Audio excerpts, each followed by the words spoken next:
Bonjour à vous. Aujourd'hui, un nouveau chapitre à propos des runes. Nous allons travailler sur la rune Surizaz. Pour introduire cette rune, je vais utiliser un petit livre, Mémorunes de Jara. Surizaz est le géant et l'épine. Elle est une rune de force et de défense. Elle représente le marteau, la force brute, la résistance. C'est une énergie défensive qui détruit les obstacles. Elle nous confronte à nos propres peurs. C'est également une rune protectrice qui nous donne la force de construire notre chemin. Elle est évidemment complètement associée à Thor et au feu. Pour compléter ce petit texte tiré de l'ouvrage Mémorunes de Jara, je dirais que Surizaz représente notre capacité de résistance face aux événements douloureux et donc notre capacité à nous protéger. Après cet instinct primitif et cette nécessité de contrôler notre force et notre besoin d'évolution que représentait la rune précédente, Uruz, voici notre part animale qui devient réellement incontrôlable. Elle est alors source de violence et de brutalité virile. En effet, Surizaz évoque bien l'épine, sous cette forme de protection à la fois passive et agressive. Sa graphie évoque d'ailleurs clairement un marteau ou bien une épine pointue. Cette rune se rattache aux forces primitives et violentes qu'il s'exerce dans la nature, mais également en chacun de nous. Surizaz symbolise ces forces souterraines qui nous gouvernent, tout comme l'épine, qui ne représente aucun danger si l'on ne vient pas s'y frotter. Surizaz est cette part d'ombre qu'il y a en chacun de nous. Notre combativité et surtout notre capacité à entrer en résistance ou à nous protéger. Comme évoqué précédemment, Surizaz est lié au marteau du dieu Thor, une arme surpuissante que ce dieu de la guerre utilise pour protéger Midgard, le monde des hommes, contre les géants. Surizaz porte à réflexion. Comment pouvons-nous contrôler ces forces négatives qui surgissent en nous? Et en quoi nous aident-elles à nous protéger des agressions extérieures? Surizaz induit la nécessité de prendre du recul, de ne pas laisser notre instinct décider de tout, et parfois la nécessité de nous protéger de nous-mêmes. Mais comment mettre en œuvre cette protection et pourquoi réagissons-nous parfois avec de l'agressivité? Toutes ces questions nous incitent à l'introspection.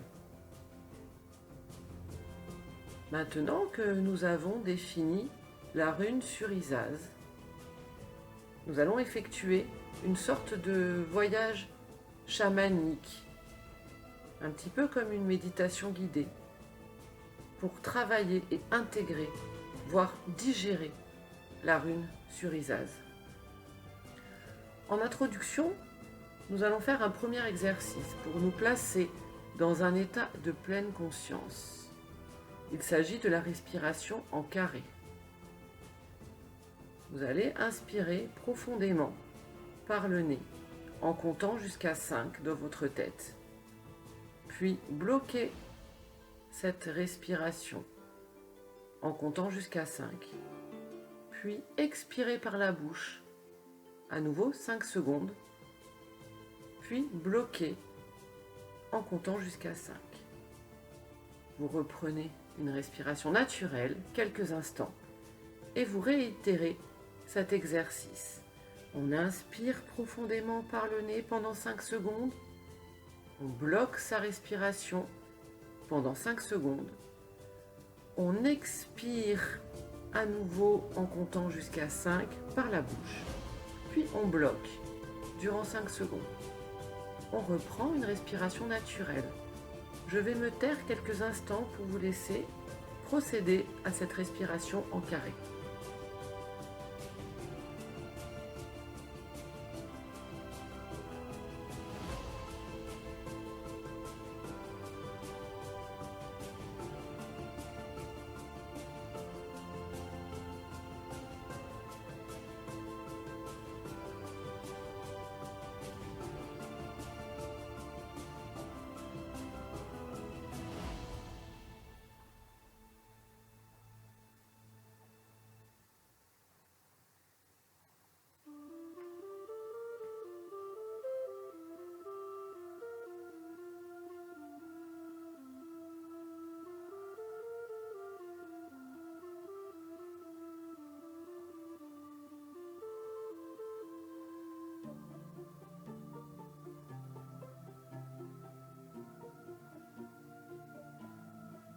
Maintenant que vous avez procédé à ce type de respiration, vous allez vous asseoir, vous allonger, vous placer dans une position confortable et agréable.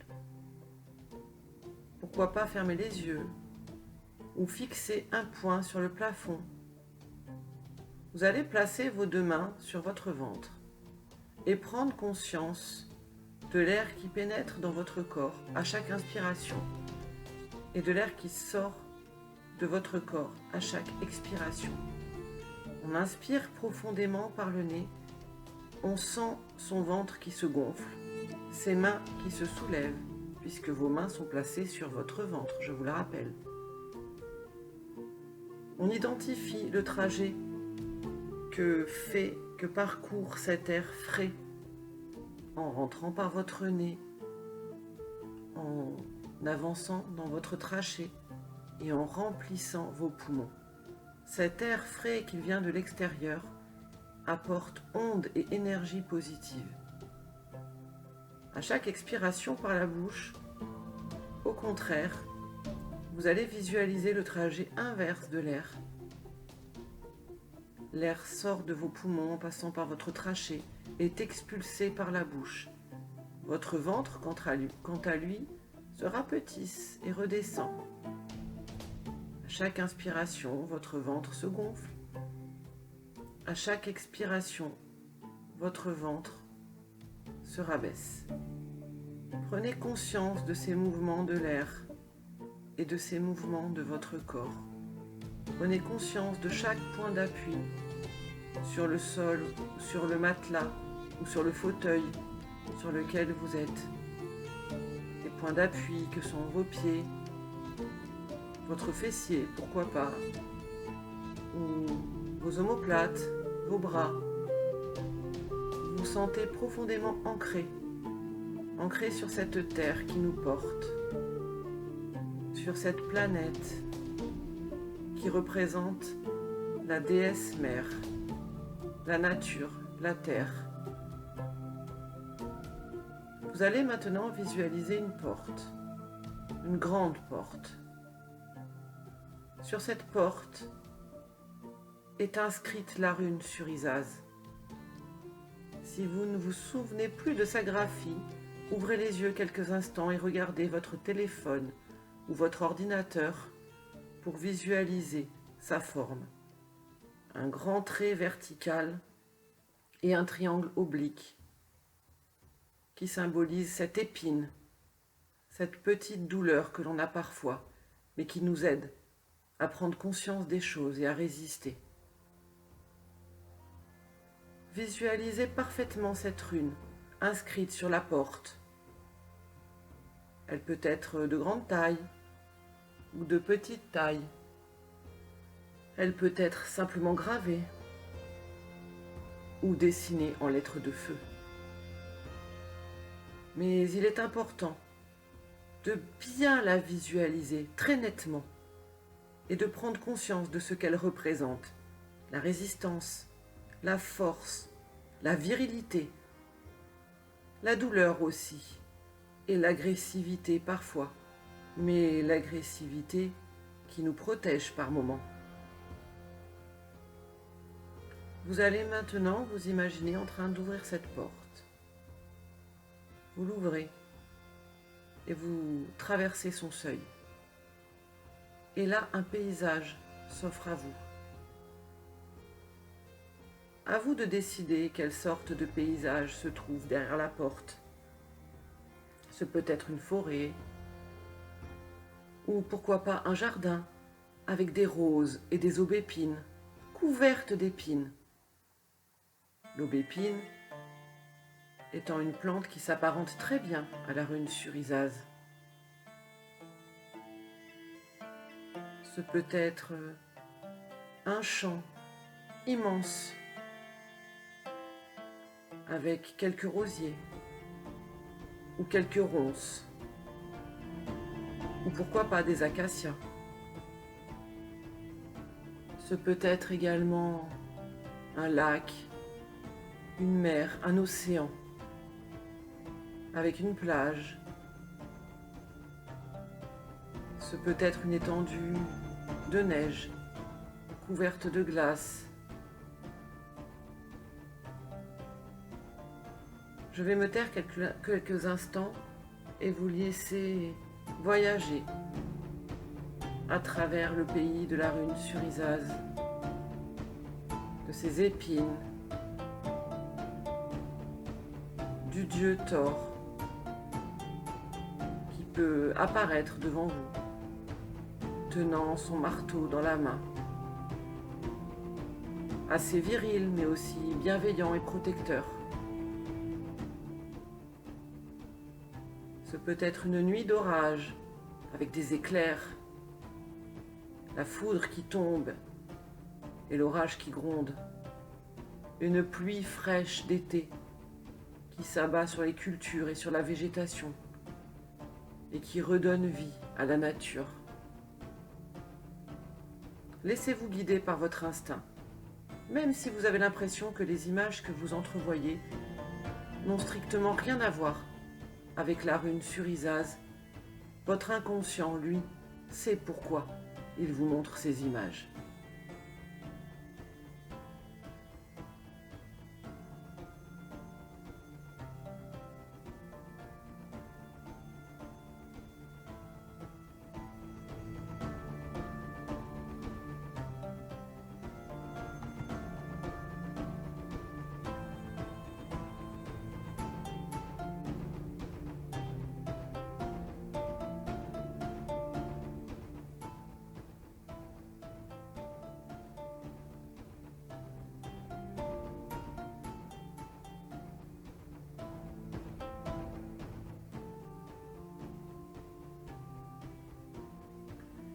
Si vous avez besoin de plus de temps pour effectuer ce voyage au pays de la rune sur Isaz, vous pouvez bien évidemment mettre pause sur le lecteur de cette vidéo.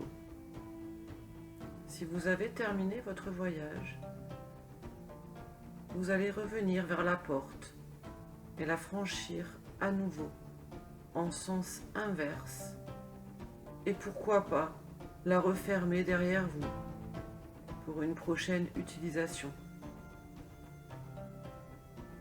Vous allez maintenant commencer à bouger légèrement vos orteils, vos pieds, vos jambes, vos doigts. Vous allez pouvoir vous étirer et bâiller et ouvrir vos yeux. Doucement, vous allez vous rasseoir et revenir parmi nous, parmi le monde des hommes.